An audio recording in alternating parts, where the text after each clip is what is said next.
A lot of people really don't know when they're supposed to be using hot water when they're cleaning and when they're supposed to be using cold water. So let's talk about it. So if you're dealing with something that is heavily soiled, like dirty grout lines, a floor that is covered in dirt, anything like that, hot water should be your go-to. The reason being, the hot water will help loosen everything and break everything down, making it easier for you to clean.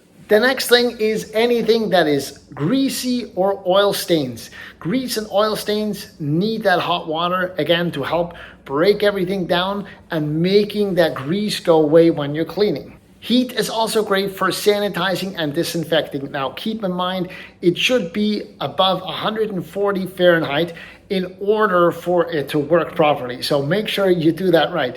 But heat is great, again, when you're sanitizing and disinfecting. So that's great. We now know when to use hot water, but when is it better to use cold water?